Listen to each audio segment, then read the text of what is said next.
We good? I'm good, bro. All right, yo, what's going on, everybody? I want to say welcome back to another installment of Under Construction. I'm your host, Vince Dunlap. To my left is Jamal Darby. To my right is Rodney Richardson. And we're going to get at it again. It's another week of Hornets basketball. They went 1-2, took a loss to Houston. Then they beat Washington somehow, some way. They beat Washington. And we just saw them take another loss to our arch nemesis, the Heat. So what do you guys outlook as far as like the past week? And what do you got them looking like going forward? It's typical Hornets. Get blown out by Houston. Quite frankly, Houston quit to me. They let them back in the game. The youngins play well, but Houston put their foot back on the pedal and basically beat us thoroughly. Washington was totally unexpected. Where was his effort all season? That's my question. Today, it's just something about that Dwayne Wade, man. Yeah. It was Snake bit. He's a Hall of Famer, one of the greatest of all time. All right, Jamal. Man, I don't know if there's any occupational therapists out there who deal with sports depression. Because that's where I'm at with the Hornets, man. We'll start with the Rockets game. I take, man, I get happy about very little things with the Hornets now. I was just happy that they even made the game at some point in the Rockets game. Even though the Rockets are known for taking their foot off the gas, they'll miss the Rockets will go on the streak, but they'll miss about 15 threes. They'll let you back in it. And they did the Hornets too. I'm a little more optimistic about that than Rodney is. I don't think they totally left. I would give us a little bit of credit for that game. Aside from that, man, the Wizards game, this is like the only team where wins frustrate you just as much as losses do sometimes. Because when they win, you just look at them like, why can't y'all do that all the time? Well, even before that, now we were up 21. But I know what you're gonna say. Don't even say it, man. I know what you're gonna say. We almost blew that one too. Because that's what they do. At least in the fourth quarter, they showed some moxie, they showed some pride, they showed some guts. Fast forward to today, man. Number one, man. Dear Dwayne Wade, thank you for your contribution to basketball. Please get the hell out of the league. I can't wait for you. Bye. Bye, Dwayne Wade. Bye. Bye. Shoot. Go away, please. Go far away. You and Gabby go chill in Brazil. I don't care. Get away from us. So, today's game, man, I tried to be optimistic. Hey, man, big game. We could be 8. By the time the game is today, Orlando could lose and we can win. It's going to happen. Marvin Williams doesn't show up at all. Nick Batum is Nick Batum. And in classic Hornets fashion, we just forget how to play basketball in the fourth quarter. Frank Kaminsky, look, man, props to him. Props. But when Frank Kaminsky is your saving grace for the fourth quarter in the basketball game, that's a problem.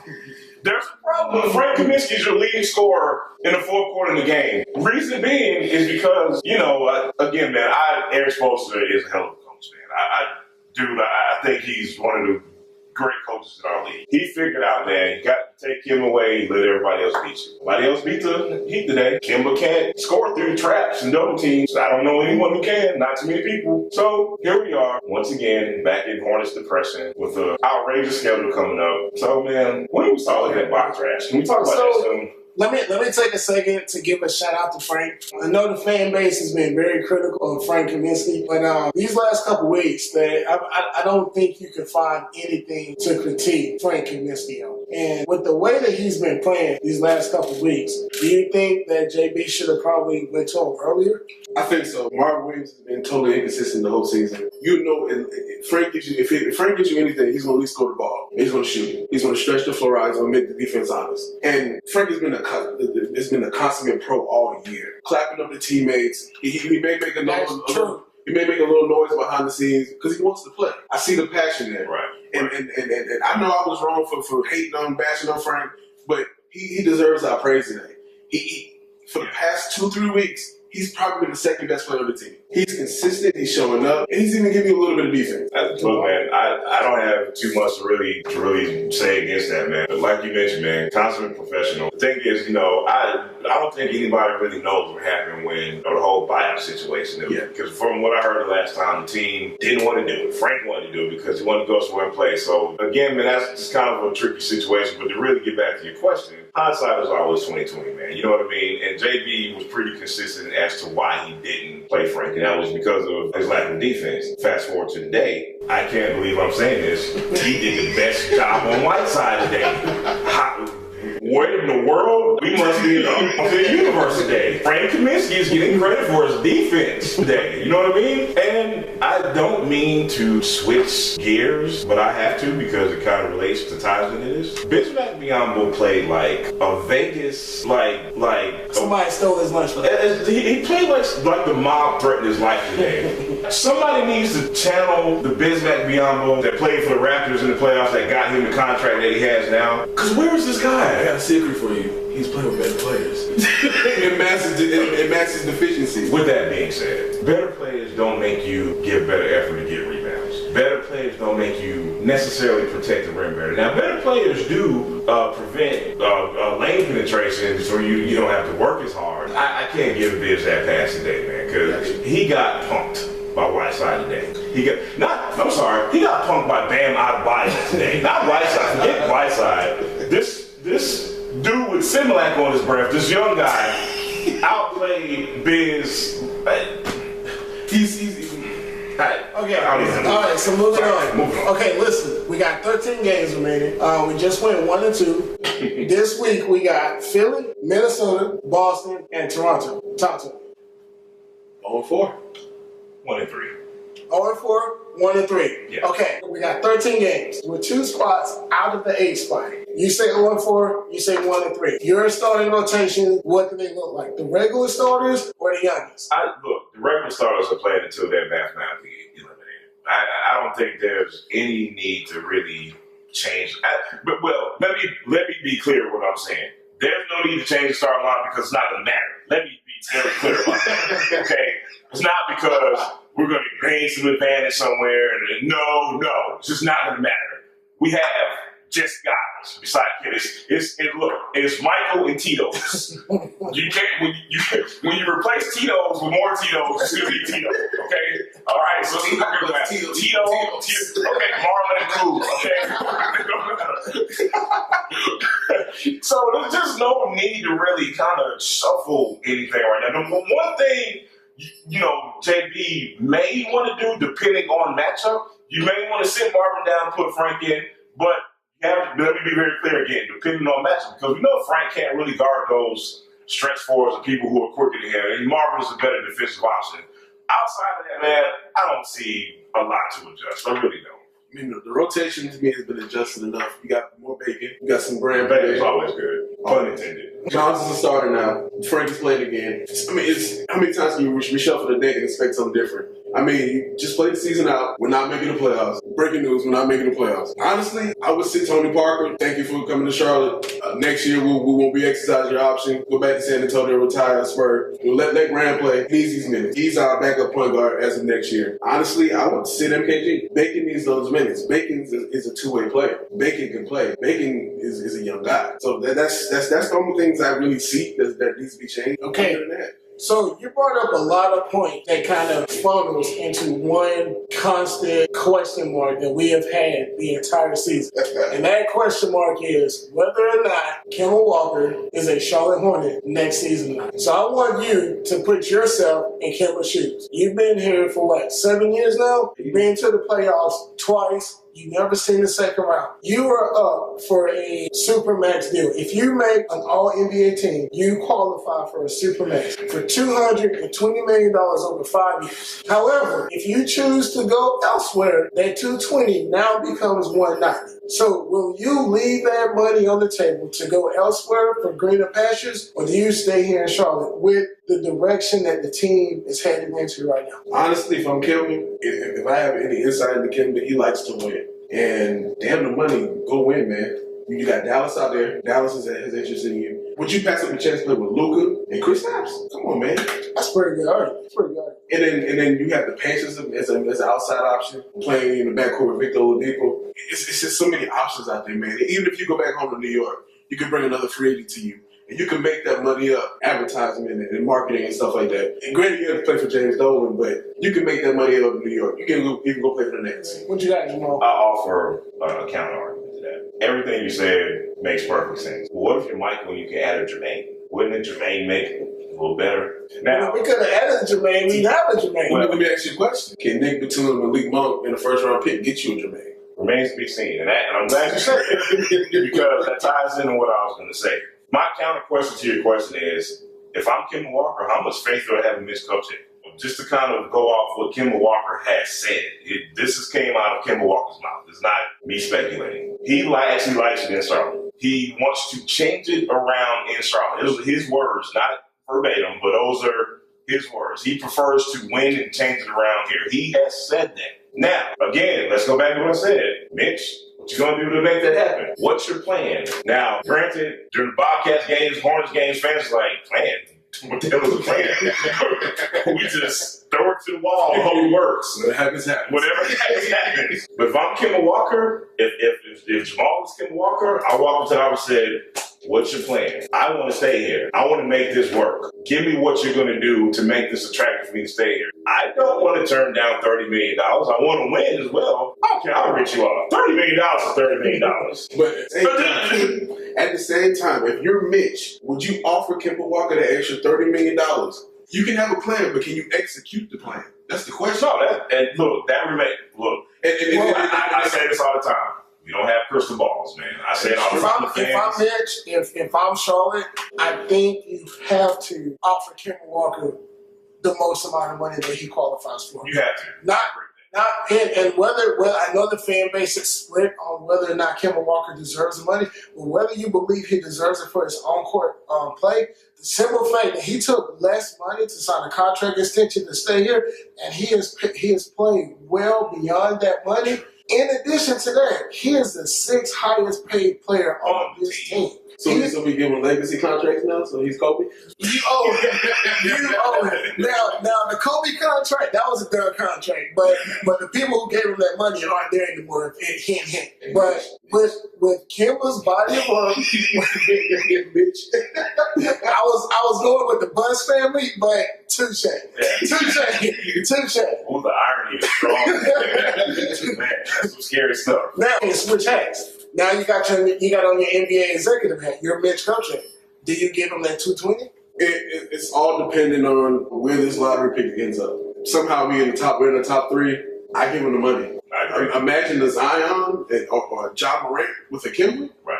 I wouldn't trade the Zion pick, but that pick is worth way more in that trade market, and you can package it with a Batum or a Monk, perhaps. Monk is a bust to me. I'm sorry. But if the pick is high, I offer him that deal. But if it's not, I mean, you have to think a lot hard about that. If you're unable to give Kemba that help, you're capped out. You're in the same position next year. You're in the same position next year. Probably worse, because you can't re-sign Lamb. You have no viable 2-guard after Lamb on this roster. Which makes June, July, the NBA draft all the more important because you have a lot more wiggle room to kind of shape your roster when it comes to making deals and coming up with said plan. You know what I mean? You have a draft pick, you can trade down, trade up. Hey, you got this draft pick, take Nick's contract. You know what I mean? So the summer's going to tell a lot, man. And quite honestly, I do not envy Mitch Kupchak at all. That dude absolutely has the hardest GM job in the NBA. Name me one GM who has the mess that they have to work with more than Mitch Kupchak does. So thank you, Rich. Thanks a lot, Rich. So wish you well in your endeavors. Okay, we'll close it. All right, guys. So we're gonna move from Kemba and the Hornets, and we're gonna move over to Charlotte's most polarizing superstar, Mr. Cam Newton. So earlier this week, Cam Newton released a YouTube episode announcing that he was vegan while he's working on his body, preparing on the second half of his NFL career. I want to start this by asking you guys, how do you guys feel about Cam Newton going into the season, as well as his vegan news? As far as him being a vegan, the sun came up today. Who cares? People care, because a lot of people talk about it. And I know people care. Unfortunately, what's going to happen? The first doggone interception he throws. See, I knew I knew it first. Honey, see, he should have ate chicken. Okay? He's not the same. We know how people react to Cam Newton in this city. And the thing is, Cam likes attention, man. I don't care, dude. The guy works at his craft. I have no problem with his preparation for football. I don't care. I care more about how people are going to react if things go sour. Yeah. Especially coming off the shoulder surgery, the shoulder injury. I'm not going to sit here and profess to anybody I know anything about a vegan diet and what it does for you and how it affects the NFL player. I obviously don't. I like chicken wings and pizza. I don't care. So the thing is, man, if it helps him, if he feels like it helps him gain more energy, or God forbid if he feels like he needs to be leaner, whatever. More power to the guy, man. Y'all know with Cam Newton, everything is a damn story, man. Like, everything. I'm not a doctor. I just want the man's shoulder to be healed so he can have some pop on those throws again and he can throw the long ball again. That's what I care about. If a carrot helps him do that, and so basically, I don't care what you eat. I just want you to dive on the ball. Just dive on the ball and something. What you got, Rodney? Looking bigger picture, I'm happy that Cam is able to be himself more.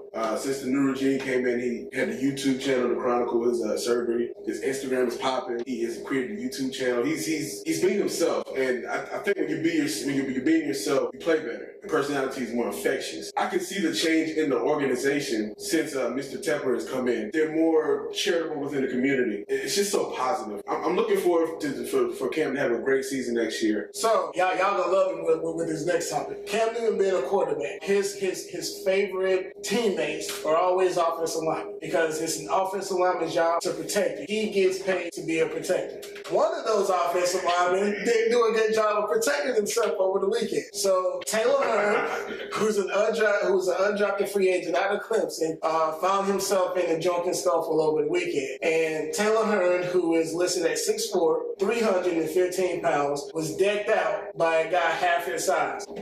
Thoughts, reactions, comments? One thing that comes to my mind is a quote from awesome rapper named T.I. 5'9" with the soul. Whoa, you got laid out, boy. Protect your chin, brother. What you got, Jamal? You know what my first reaction was? What's up? Who? Tell me who? Practice squad? Listen, man. It's a real bad look. If you're Taylor Moton and you get knocked out, you still got a job, man. Yeah. We still need Taylor Moton. If you're Darrell Williams, if you get knocked out, at least you wake up to do money. I knocked out, but hey, man, it's $2 million right there. If you're Taylor Hearn and you got knocked out, you might be working at Sprinkler. Like, when you are on the cusp, when you're on that fence, man, every day of your life needs to be a good decision, okay? Nigga, every day in Man, I don't know what Taylor Hearn's backup plan is. Damn sure ain't boxing. More power to the guy, man. I don't know what the Panthers going to do with him, man. Go Tigers. I think Carolina should cut. I think they should cut. Now, it's really not that serious. But y'all remember the Olympics when Vince Carter dunked over old boy? That guy had a contract with the New York Knicks to play basketball next year. And after he let first round pick. I didn't know that. I didn't know that. He was the first round pick. But after he let Vince Carter go clear of his head, New York called and was like, "Hey, bro, we gonna go somewhere else. We gonna go in a different direction, okay?" So looking like barbecue chicken, bro. So using that same logic, now if you was a slot receiver, if you were Philly Brown and you got knocked out, all right, bro, like we gonna clown you. Come on, we got OTAs this week. We got you. O lineman getting knocked out by a guy half it, like, bro, Uber always hiring. Uber always hiring. You got knocked out by Joe Blow off the street. He was probably drinking as much as you were. If not, I ain't gonna protect our $100 million quarterback. Yo, where were your friends? Where were your friends, man? Your friends should let you fight. You fight for a roster spot.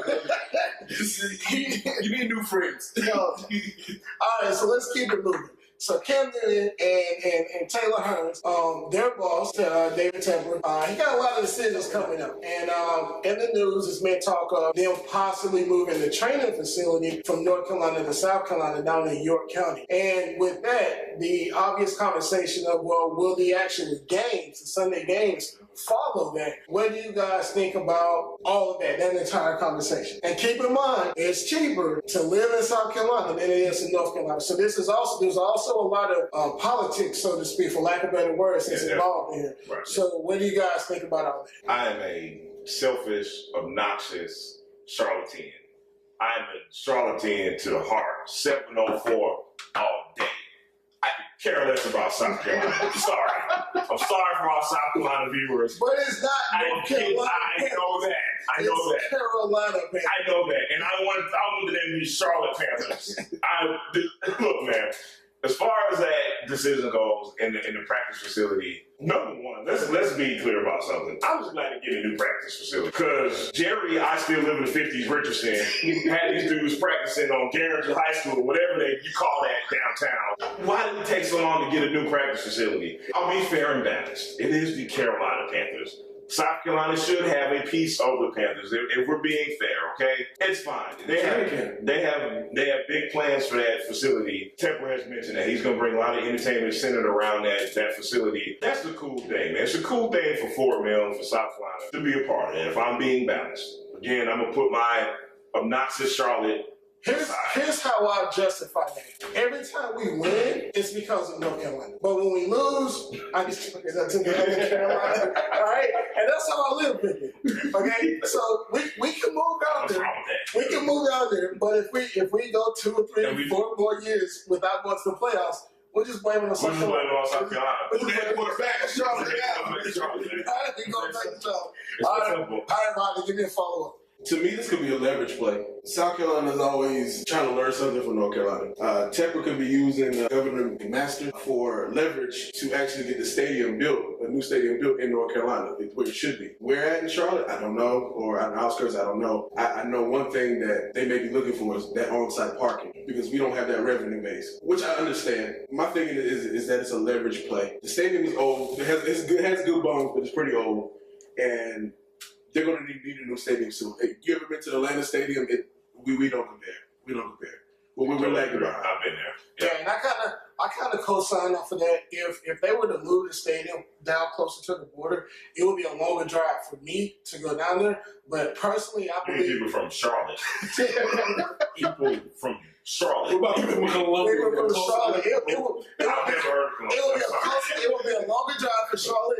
It'd be a closer drive if you live in Columbia. Okay. Oh, and that's another thing. Where's this Columbia place? The viewing area would expand as well. The viewing area would expand further south into South Carolina. My biggest hang up on the stadium right now is that when I go to a football game, and if I decide that I want to tailgate, I want to be able to go and there's a tailgate here, there's a tailgate here in this parking lot. Charlotte isn't really set up like that. You have to park blocks and blocks away, and then you have to walk to each and every tailgate that's at a different block. Right. And if you move the stadium further south to the border, you can build an actual parking lot to where you can get that ultimate fan experience. Now, hopefully, we don't become like Buffalo and we doing elbow drops on picnic tape. Like that's dumb. Like do better, Buffalo. But I think that fan experience would increase greatly. The defense to that is that, well, a lot of people love leaving the games and then being able to go right downtown. But if you build on the border, you can build the bars and the shops around the stadium, because how dope would it be to go to Carowinds and then as soon as you get done at Carowinds, boom, you can walk right over to the Panther Stadium, or vice versa. I see that as a logistical nightmare, pretty much. And then you're going to be pigeonholed to paying $30, $40 to park. I mean, I see the pros and the cons too. Mm-hmm. I mean, it sounds like a great idea, but you're missing the public transportation piece. If I don't have to pay the $30 to park uptown, I can just take the train, pay $5, take the train, and I'm in the city. It's pros and cons to both. I see the positives and the negatives. My thing is, why are we shifting everything toward the more affluent areas? I don't know. And and again, if this was the Charlotte Panthers, we keep it in Charlotte, move it to another location. But simply because it belongs to both states, because if I live in South Carolina, I would want it on the border as well. Of course. So that's the only thing that is allowing me to be okay with having to go to the border. And what's being lost in this is that if you're David Tepper, you have a decision between fan experience, profitable for me. What's going to make me more money?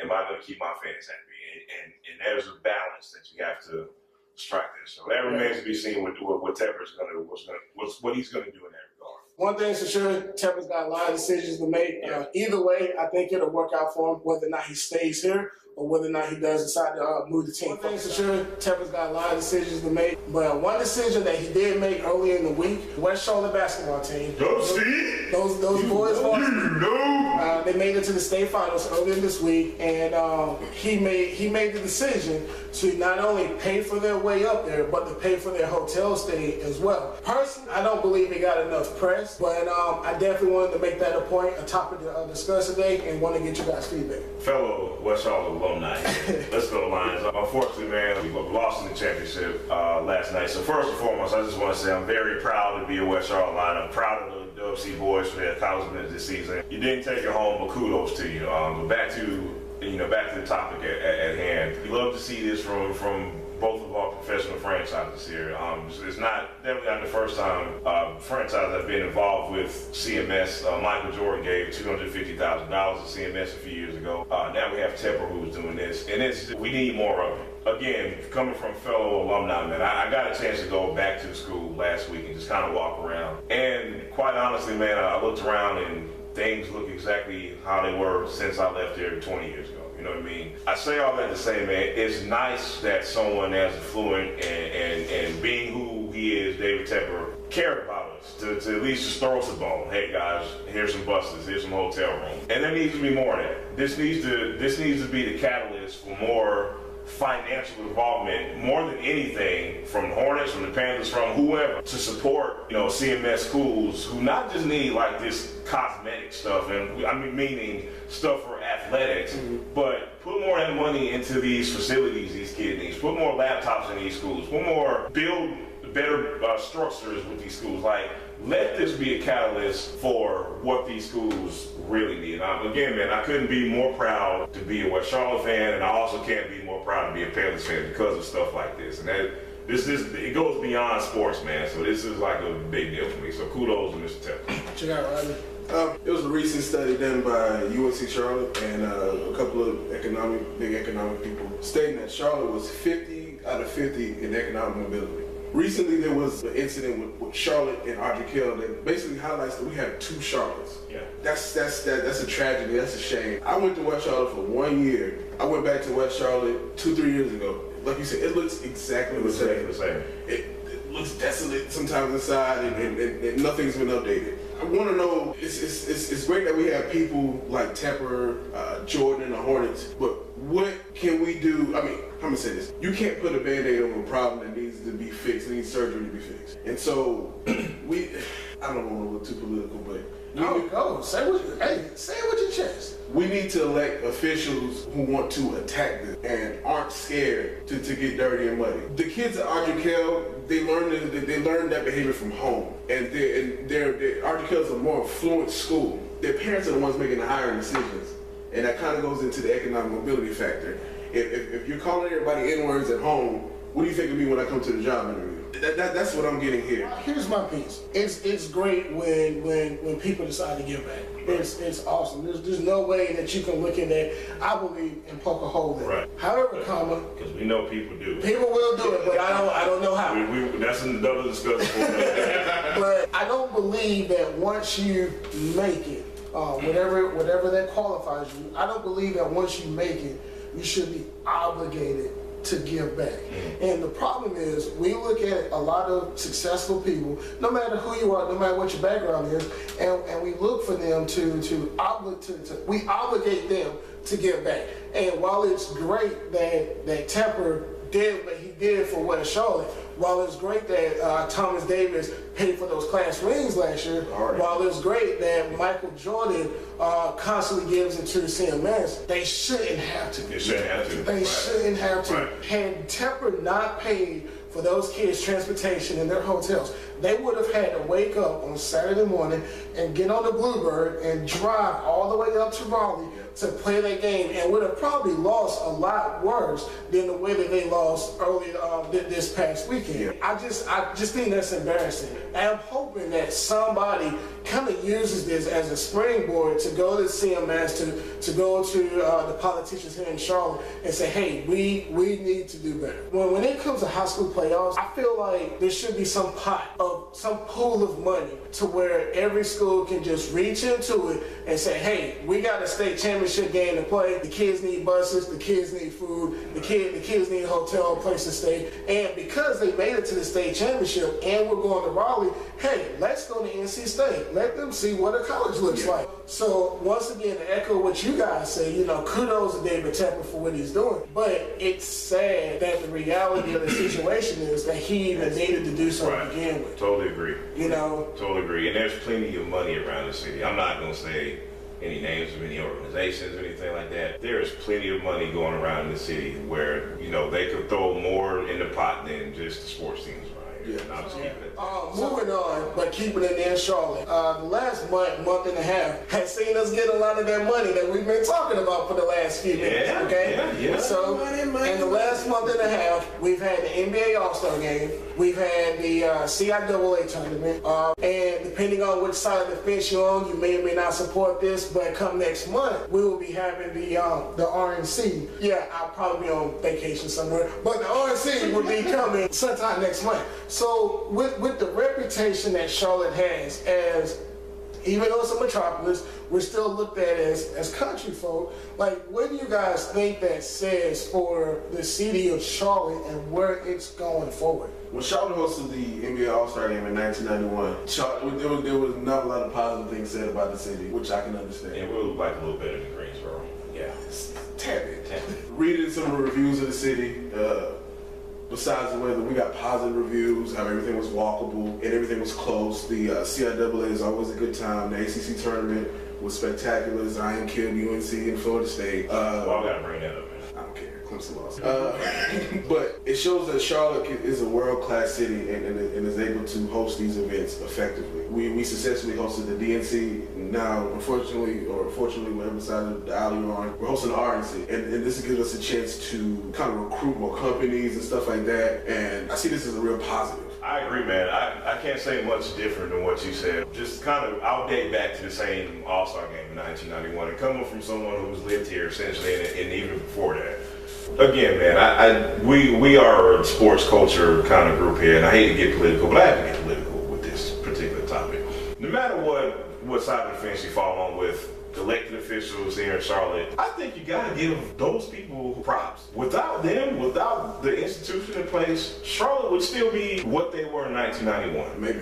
It would be, seriously. So if we're looking at it as a landmark in time and comparing it to what we have going on in this city in 2019, it's a beautiful thing, man. And I'm the type of person, I'll say this for the RNC and for events, that'll happen in the future. I've always said this, and because me and my friends, we personally had this discussion about Charlotte versus insert big city here. And I'll say this, regardless of whether I'm into said event or thing that's going on that weekend, it's never a bad thing that happened in Charlotte. I don't care. Unless it's just like something just super over the top offensive to everybody. It's always a good thing when we can attract different type of events in it. It's never a bad thing. CIAA All-Star Weekend, I wish we could do a tally of just the total amount of money all these events are bringing to Charlotte. Now, that money, I hope it goes to something worthwhile, something that would help people. We can only hope. Don't know if that's going to happen. At the end of the day, man, economic growth is nothing to be mad at, man. It only elevates our city. It only puts our city in this light that I want Charlotte to be in. I want Charlotte to be the next whatever. You know what? Let me take that back. I don't want Charlotte to be the next anything. I want it to be Charlotte. I want people in California to be like, man, I keep hearing about this city.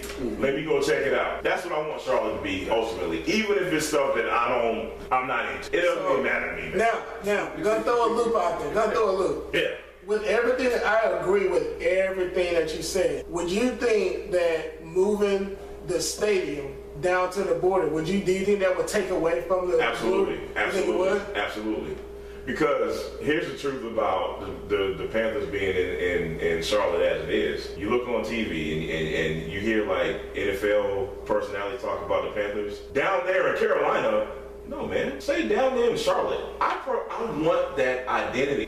Personally, this is just Jamal talking. Like, when they say that, it drives me crazy. Well, Cowboys played down there in Carolina. No, they played in Charlotte. You don't say they played down there in Georgia when they played in Atlanta. You don't say they played in Illinois. But it's because we're in the Carolina. But that goes back to me being a selfish, obnoxious Charlotte. So it sounds like you need to find yourself downtown saying, hey, look, Mr. Tucker, you've been doing a lot of good. I love you. I rocks with you. I want you to run for president in 2020. But look, can we get a name change? Can we get a name change? We both. Because that's the only way for that. Because like you really, know that's not but you can't really get upset when somebody says down in Carolina. But see, here's the thing, though. Because okay, here's the deal. If we were to play, if we go to New York to play the Giants, Jersey. you can't get mad at people. Like the outsiders can't get mad, and that's another thing. They don't even play in New York. Right. They play in New Jersey. But see, you're arguing my point for me, dog. They don't play in New York, but they know what that team is about. Well, they've been here for 300 I know that. You know what I'm saying? With that being said, there's not one person who's like the New Jersey Giants. No, that's New York. New York was known with Giants. It's the New York Giants. That's The metro area. That's what the Carolina Panthers should represent. They should represent Charlotte and South Carolina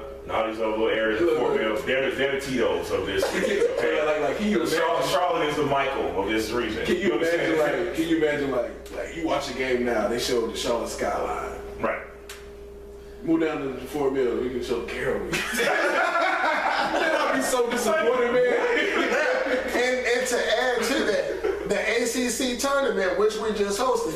I don't know if you guys have been watching ESPN or watching the other tournaments, but ESPN has actually been showing a lot of Charlotte over the last week or so, and I think that was pretty dope. I think that was pretty dope that they've been showing, and I think Charlotte got more exposure from the ACC tournament than it gets from actual Hornets games or Panthers games, or even because I didn't see none of this stuff during any of the other weekends. I don't see it during the year, but to turn on ESPN and to see the Spectrum Center and to see the stuff, I thought that was pretty dope. I thought it was pretty dope. ESPN, dude, they are the name when it comes to sports, man, and that's the kind of national recognition I want for Charlotte, man. That's all I'm trying to say. Like, on the national stage, know where this city is at. We all know, man, Charlotte has a separate identity from the rest of the Carolinas. It's hard to argue, you know what I mean?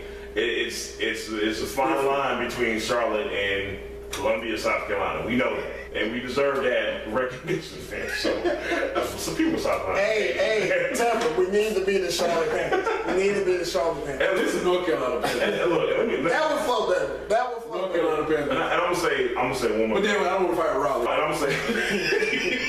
gonna say one more thing about these events that are going on in Charlotte lately. It's getting me spoiled. Like, seriously, like the last 3 out of the last 4 weekends, man, we've had some major events this last month, man.